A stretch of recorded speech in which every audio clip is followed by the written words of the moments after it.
बिस्मिल्लाहिर्रहमानिर्रहीम। आज बेटा हम एक्सरसाइज 7.2 सॉल्व करेंगे। तो एक्सरसाइज 7.2 के जो आपने क्वेश्चन करने हैं, क्वेश्चन नंबर 1 का आपने फर्स्ट थर्ड और 5 वाला जो पार्ट है, और क्वेश्चन नंबर 2 का फर्स्ट सेकंड और थर्ड वाला जो पार्ट है, और क्वेश्चन नंबर 3 4 6 7 10 और 11। तो सबसे पहले एक डेफिनेशन है, ये आप नोट भी करें परमुटेशन के बारे में। An ordering arrangement of n objects is called permutation of objects. For example, अगर जैसा ये हमारे पास फॉर्मूला, ये आपने नोट करना परमुटेशन का। A permutation of n different objects taken r less than equal to n at a time is an arrangement of r objects generally is denoted by n P r. तो या तो हम ये लिखते हैं इसको, या ये वाला लिखते हैं, ठीक है। ये हम आपस को इसे हम डिनोट करते हैं। और ये इसका बेटा फॉर्मूला आपने याद रखना कि एन पी आर किसकी इक्वल होगा, n factorial over n minus r factorial. तो फॉर एग्जांपल, अगर आपके पास एन ऑब्जेक्ट्स हैं, उसको आप में उसमें से आर ऑब्जेक्ट्स सेलेक्ट करने हैं, ठीक है। उसको एक बॉक्स में या एक चीज़ में आपने अरेंज करने हैं, तो हम ये फॉर्मूला यूज़ करेंगे, n factorial over n minus r factorial. तो इसका क्वेश्चन नंबर 7.2 का हम फर्स्ट वाला करेंगे सबसे पहले। तो फर्स्ट का आपने फर्स्ट थर्ड और 5 वाला जो पार्ट है ये करना है, ठीक है। तो इवेल्युएट, जैसा ये देखिए एन पी आर का फॉर्मूला ये है, तो हमने 20 ओवर पी यानी 20p3 की वैल्यू फाइंड करनी है। तो n की जगह आपने 20 और r की जगह 3 लगा देना इसमें। जब आप लगाते हैं तो 20 माइनस 3 की हो जाएगा 17, और ये 17 जो है ना, इस 17 से कटिंग हो जाएगा। तो इन तीनों को मल्टीप्लाई करें तो आपका ये आंसर आ गया। उसके बाद आपने थर्ड वाला करना है और 5 वाला करना है, ठीक है बेटा। तो 5 वाला थर्ड वाला भी दोनों इसी तरह ही है। तो थर्ड वाले में देखें कि 20p5 है, तो ऊपर 20 आ गया इनकी जगह, और नीचे आ गया 20 माइनस 5। तो इसको माइनस का 7 आएगा, तो 12 को आपने 7 तक एक्सपेंड किया, क्योंकि ये वाला और ये वाली वैल्यू कटिंग हो जाएगी। तीनों को यानी इन वैल्यूज़ को जो बाकी बच गई हैं, इनको मल्टीप्लाई किया, आंसर आ गया आपका। और उसके बाद आपने 5 वाला भी करना है। तो इसमें हमें कह रहा है कि 9p8 की वैल्यू फाइंड करनी है। तो 9 माइनस 8 क्या होगा 1, और ये वाला 1 इस 1 से कटिंग हो गया, या 1 फैक्टोरियल 1 की इक्वल होता है। अगर इस पूरी वैल्यू को मल्टीप्लाई करें आप, तो आपके पास 36 28 और 80 ये आपके पास इसका आंसर आ जाएगा। उसके बाद आपने क्वेश्चन नंबर 2 का ना आपने फर्स्ट सेकंड और थर्ड वाला जो पार्ट है, तीनों पार्ट करने हैं क्वेश्चन नंबर 2 के। तो इसमें मैं कह रहा है find the value of n when n P two equal to 30 के। तो देखें ज़रा, ये हमें गिवन है और इसमें एन की वैल्यू एन ही आ रही है और आर की वैल्यू +2 है। तो ये हमने एक्सपेंड किया फॉर्मूला इसका एन पी आर वाला। तो एन फैक्टोरियल नीचे आ गया एन माइनस आर फैक्टोरियल। अगर हम एन फैक्टोरियल को एक्सपेंड करें तो ये आएगा एन माइनस 1 और एन माइनस 2 फैक्टोरियल। तो ये बेटा कटिंग हो गया आप इसमें, और ये हमारे पास बाकी बच गया। इन दोनों वैल्यूज़ को अंदर मल्टीप्लाई किया तो ये आ गया n square minus n minus 30, ये +30 जाकर -30 हो गया। उसके बाद हमने इसकी फैक्टर बनाए, तो -6n प्लस एन इसके फैक्टर बनेंगे। तो एक वैल्यू हमारे पास की आ गई n+5 और एक वैल्यू आ गई n-6। और n-5 इक्वल होगा 0 के, या n-6 इक्वल होगा 0 के। अब n-5 जब 0 के इक्वल होगा तो n की वैल्यू यहाँ से -5 आएगी, क्योंकि ये तो नॉट पॉसिबल है। क्योंकि अगर हमने जो डेफिनेशन स्टडी की है फैक्टोरियल की, उसमें n जो है ना हमारे पास पॉजिटिव होना चाहिए, तो इसलिए ये नॉट पॉसिबल। तो n की वैल्यू यहाँ से -6 सीधा आकर +6 हो जाएगा, तो ये आपका आंसर आ जाएगा। उसके बाद आपने सेकंड वाला देखें, इसको आप लिख सकते हैं, इसको जब आप एक्सपेंड करेंगे तो ये आएगा 11 फैक्टोरियल, नीचे 11 माइनस n फैक्टोरियल, और ये वाला हमने वैसे लिख दिया। उसके बाद हमने इन दोनों को जगह चेंज की इन दोनों की, तो ये 11 माइनस n फैक्टोरियल हो गया, और नीचे आ गया 11 फैक्टोरियल ओवर 11 10 और 9। अच्छा, उसके बाद हमने क्या किया कि 10 11 10 9 ऊपर 11 फैक्टोरियल है, तो हमने वैसे लिख दिया। अगर हमने 8 फैक्टोरियल के साथ, अगर हम देख रहे हैं कि यहाँ किसकी कमी है 8 फैक्टोरियल की, उसके सामने मल्टीप्लाई डिवाइड किया, तो नीचे भी वापस क्या बन गया, ये भी 11 का फैक्टोरियल। तो ये वाला और ये वाला आप इसमें कटिंग हो जाएगी, तो आपके पास ये बच गया कि यानी 8 फैक्टोरियल इक्वल आ गया 11 माइनस n फैक्टोरियल के। और आप 8 फैक्टोरियल को लिख सकते हो 11 माइनस 3 का फैक्टोरियल। तो बेटा ये फैक्टोरियल जो है ना वो फैक्टोरियल की इक्वल है, और 11 जो है वो 11 की इक्वल है, जो n है यानी ये 3 जो है वो किसकी इक्वल होगा, इस n की इक्वल होगा। तो n की वैल्यू ये आपके पास 3 आ गई इसमें। इसी तरह आपने इसका थर्ड वाला जो पास है तीसरा, इसमें भी करना है। इसमें ये रेशो आ रही है बीच में, तो रेशो को हम फ्रैक्शन में लिख सकते हैं। इनको हमने दोनों को डिवाइड किया और 9/1 को आपने इन दोनों को भी डिवाइड किया तो 9/1 आ गया। और इसको एक्सपेंड करें अब एन पी आर, तो आर की वैल्यू आपके पास 4 है और नीचे वाले आर की वैल्यू आपके पास क्या आ रही है, 3 आ रही है इसमें, और एन की वैल्यू n-1 है। तो ये हमने लगा दी। और उसके बाद क्या किया, जब इनको हम करेंगे ये वाली वैल्यू, ये n-1 और -3 क्या होगा -4, और ये वाली वैल्यू ये आप इस पर कट हो जाएगी। तो ऊपर क्या रह गया n फैक्टोरियल, नीचे आ गया n-1 फैक्टोरियल, और ये आ गया 9/1। अच्छा 9 फैक्टोरियल को एक्सपेंड करें तो 9 इंटू 9-1 फैक्टोरियल आएगा, और ये वाला बेटा और ये वाला इसमें कटिंग होकर 9 की वैल्यू n की वैल्यू क्या आ जाएगी, 9 आपके पास आ जाएगी।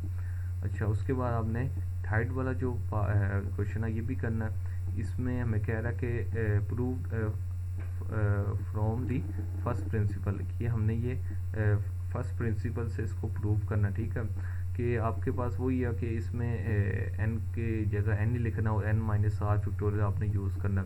तो लेफ्ट हैंड साइड में पास किसकी इक्वल है कि एन पी आर, तो एन पी आर का फॉर्मूला लगा दे तो ये हमारे पास आ गया n over n factorial over n-r factorial. और उसके बाद हमने राइट हैंड साइड को लिया तो ये राइट हैंड साइड आ गई, और ये जो शुरू वाला n है ना इसको हमने वैसे लिख दिया और इसका हमने फॉर्मूला एक्सपेंड किया तो ये आपके पास आ जाएगा, ठीक है ना। इधर माइनस अंदर मल्टीप्लाई जब हम करेंगे तो ये +1 हो जाएगा इधर, ये याद रखेंगे कि माइनस को हमने अंदर मल्टीप्लाई किया, और इसमें -1 +1 कटिंग हो जाएगी और नीचे आ जाएगा n-r, ऊपर आ जाएगा n-1। तो ये किसका फैक्टोरियल है, n फैक्टोरियल की इक्वल है। तो नीचे आ गया n-r, तो बेटा ये किसकी इक्वल होगा, और ये वैल्यू जो है और ये जो आंसर आपका आया, ठीक है, ये दोनों सेम है, यानी left hand side right hand side की इक्वल ही है। तो ये लेफ्ट हैंड साइड की इक्वल ही आ रहा है, तो इसका मीनिंग लेफ्ट हैंड और राइट हैंड साइड दोनों आपकी इक्वल है। उसके बाद सेकंड वाला जो पार्ट है ये करते हैं हम, लेफ्ट हैंड साइड को हमने एक्सपेंड किया, ये आंसर आ गया। अब राइट हैंड साइड को ले लिया तो इसको एक्सपेंड करेंगे तो आपको ये आ जाएगा, और इस वाली वैल्यूज़ को एक्सपेंड करना आपने ये लिख देना, और आर ये वाला जो है ना, ये जो आर है मिड में ये वैसे ही आता जाएगा। उसके बाद आपने क्या किया कि n-1 फैक्टोरियल वैसे ही आ गया, और नीचे आ गया n-r-1 फैक्टोरियल, और r फैक्टोरियल वैसे ही आ गया, ये -1 +1 कटिंग हो गए तो n-r फैक्टोरियल आपके पास रह गया, ऊपर वाला वैसे ही लिख दिया। अच्छा उसके बाद हमने क्या किया, n-1 फैक्टोरियल और ये n-r-1 फैक्टोरियल ये वैसे ही आ गया, और ऊपर n-1 फैक्टोरियल और r हमने साथ लिख दिया। और अगर हम इसको एक्सपेंड करें, इससे नेक्स्ट वैल्यू क्या आएगी, n-r इंटू n-r-1 फैक्टोरियल, और इन दोनों वैल्यू से अगर हम देखें तो जो कॉमन आ रहा है वो क्या आ रहा है, ये वैल्यू कॉमन आ रही है पूरी, तो अंदर आ जाएगा 1 + r ओवर n-r। जब इसका एलसीएम लेंगे तो n-r + r आ जाएगा, तो +r-r कटिंग हो गए, तो ऊपर ये n बच गया और नीचे n-r लिख दिया, वो हमने इन दोनों वैल्यूज़ के साथ मल्टीप्लाई जब करेंगे तो ये हमारे पास आ जाएगा। तो अगर आप ऊपर गौर करें ये किसका फैक्टोरियल, n का, और नीचे वाला n-r का फैक्टोरियल है, तो ये किसकी इक्वल है, लेफ्ट हैंड साइड के। तो लेफ्ट हैंड साइड अगर आप देखें तो ये आपके पास आंसर है, तो लेफ्ट हैंड साइड और राइट हैंड साइड दोनों सेम आ रही हैं। अच्छा उसके बाद आपने बेटा क्वेश्चन नंबर जो है ना 4 भी करना, तो 4 में कह रहा है कि how many signals can be given by 5 flags of different colour using 3 eight a time. तो यानी n की वैल्यू हमारे पास 5 है और r की वैल्यू हमारे पास 3 है इसमें। तो ये देखें इसमें n-p-r यानी n की जगह 5 और r की जगह उसकी वैल्यू लगा दी, इसको एक्सपेंड करें आप तो ये आ गया 5 फैक्टोरियल ओवर 5 - 3 फैक्टोरियल, और जब इसको एक्सपेंड करेंगे यानी 5 फैक्टोरियल को 5 × 4 × 3 × 2, तो वो 2 फैक्टोरियल ऊपर वाले 2 से कटिंग हो जाएगा, और बाकी जो यानी 5, 4 और 3 को मल्टीप्लाई करेंगे ना तो आपके पास 60 आपके पास आंसर आ जाएगा। उसके बाद आपने क्वेश्चन नंबर 4 के बाद ना 6 वाला करना है, 5 वाला आपके सिलेबस पे नहीं है। तो 6 वाले में कह रहा है कि how many words can be formed by letter of following words using all the letter when no letter is to be repeated। कि कहता है कि ये जो हमारे पास नीचे वर्ड्स लिखे हुए हैं ना, ये प्लेन ऑब्जेक्ट, इससे कितने यानी कितने और नंबर यानी वर्ड्स बन सकते हैं, बना सकते हैं। तो अगर इनको वर्ड्स को हम आगे पीछे लिख सकते हैं और इसमें से कोई रिपीट भी ना हो दोबारा। तो permutation of 5 letter using all at a time, हम तमाम वर्ड जो है ना यानी 1 2 3 4 5 ये हमारे पास वर्ड है, यानी PLANE। तो ये आ गया 5P5, यानी R की वैल्यू भी 5 हो, क्योंकि हमने तमाम एक साथ लेने हैं ऑल एट अ टाइम, तो इसलिए हमने R की वैल्यू 5 और N की वैल्यू भी 5 है। तो ये हमने फॉर्मूला यूज़ किया कि 5 फैक्टोरियल ओवर N-R फैक्टोरियल।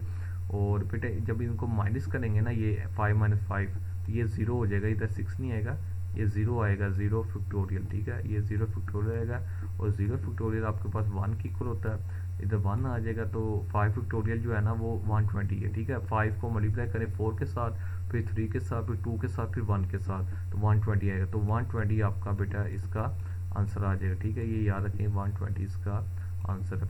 अच्छा, उसके बाद आपने ऑब्जेक्ट जो वर्ड है इसको अरेंज करना।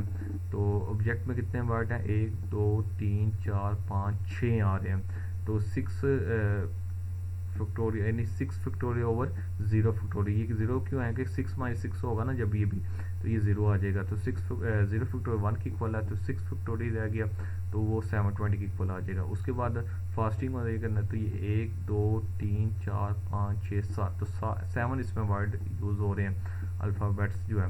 तो 7 फैक्टोरियल ओवर 0 फैक्टोरियल आ गया। तो बेटा ये 0 क्यों आया, क्योंकि ये जब हम माइनस करेंगे 7 - 7, तो ये भी 0 हो जाएगा। तो 0 फैक्टोरियल 1 की इक्वल होता है, ये नीचे 1 आएगा, और 7 का फैक्टोरियल लेंगे तो 5040 आएगा, और 1 को ऊपर डिवाइड करें तो ये आपका आंसर आ जाएगा। उसके बाद आपने जो क्वेश्चन नंबर 7 है ये भी आपने करना है। तो इसमें हमें कह रहा है कि how many 3 digit number can be formed by using each of digits 2 3 5 7 9 only once। कि हमने ना इससे ये जो हमारे पास डिजिट्स गिवन है ना नंबर, उससे हमने 3 डिजिट नंबर बनाने हैं। तो ये कितने हैं, 1 2 3 4 5। तो हमारे पास n की वैल्यू क्या आ गई, 5 आ गई, और कितने बनाने हैं हमने, 3 डिजिट नंबर बनाने हैं। तो r की वैल्यू 3 आ गई। तो NPR यानी 5P3 हमने वही फॉर्मूला यूज़ करना है, यानी 5 का फैक्टोरियल ओवर N-R का फैक्टोरियल। तो बेटा आपके पास 60 आपके पास इसका आंसर आएगा। आप इसको सिंप्लीफाई भी कर सकते हैं। ठीक है, उसके बाद आपने 10 वाला करना है। तो 10 वाले क्वेश्चन में कह रहा है कि how many 6 digits number can be form without repeating any digit from the digits. ये आपको गिवन है, इसमें हमने 6 डिजिट्स नंबर बनाने हैं, और इसमें कह रहा है in how many of them will 0 be at the 10 places, के 0 जो है ना वो 10 प्लेसेस पर आए। ठीक है, पहले हम 6 डिजिट्स नंबर बनाते हैं। कि बेटा देखें ज़रा, आपके पास 0 भी इसमें अब बाहर है, तो 0 can not be at first place from left. ठीक है, अगर 0 शुरू में नहीं हो सकता, अगर 0 शुरू में आ जाए ना, तो आपके पास जो डिजिट्स है ना वो 6 नहीं बनेंगे, वो बल्कि 5 बनेंगे। So this can be filled by 5 ways, then second place can be filled by 5 ways. ठीक है, और third ways by filled by 4 ways. ठीक है, यानी पहली जो प्लेस है उसको हम 5 डिफरेंट तरीक़ों से फिल कर सकते हैं। देखो ना, अब 0 तो जो है ना 0 वो तो शुरू में नहीं आ सकता, अगर 0 शुरू में आ गया तो बाकी पास कितने जगह बचेंगे, 1 2 3 4 5, तो 5 प्लेसेस आपके पास बनेगी।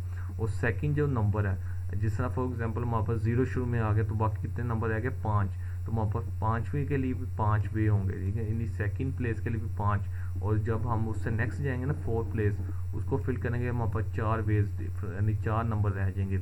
और इसी तरह नेक्स्ट करेंगे 4 वाली को 3 डिफरेंट वेज से हम फिल कर सकते हैं, और 5th प्लेस को हम 2 डिफरेंट वेज से कर सकते हैं, और 6 वाली प्लेस को हम एक ही तरीके से, यानी इन तमाम नंबरों को मल्टीप्लाई किया, यानी 5 5 4 3 2 1, यानी जितने तरीक़ों से हम उस प्लेस को फिल कर सकते हैं हमने उनको मल्टीप्लाई किया, तो हमारे पास 600 आपके पास वो 600 हमें क्या बता रहा है कि हम ये जो नंबर है ना, ये 0 1 2 3 4 5, इससे हम 600 डिजिट्स यानी 6 डिजिट जो नंबर है ना 600 टाइम बना सकते हैं, यानी आप वो नंबर।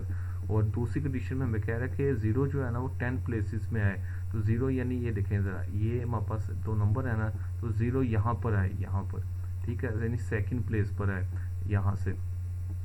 तो वो कैसे हो सकता है, if we fix zero at 10 place then remaining places are fill 5, क्योंकि हमने 6 डिजिट नंबर हमारे पास, ठीक है। तो अगर हम ज़ीरो को फिक्स करते हैं यहाँ पर, तो बाकी कितनी बार प्लेसेस आएगी, 1 2 3 4 और ज़ीरो ये आ गया, ये 5 और ये छठी, ये हमारे पास कितनी 1 2 3 4 5 6, अब ये ज़ीरो फिल हो गया तो 5 हमारे पास प्लेसेस हैं। तो इसको हम एंड डिजिट आर आल्सो भी 5, हमारे पास डिजिट भी अगर आप देखें ज़ीरो को निकाल लें तो बाकी कितने नंबर रह जाएंगे, 5 आपके पास रह जाएंगे। तो 5 क्या होगा, 5 फैक्टोरियल, ठीक है। नीचे आएगा 5 - 5 का फैक्टोरियल, वो 0 फैक्टोरियल के इक्वल होगा, और 5 फैक्टोरियल 120 के इक्वल है, तो 120 आपका आंसर है इसका। अच्छा 11 वाला भी आपने करना है। 11 वाले में कह रहा है कि how many 5 digits multiples of 5 can be form from the digits.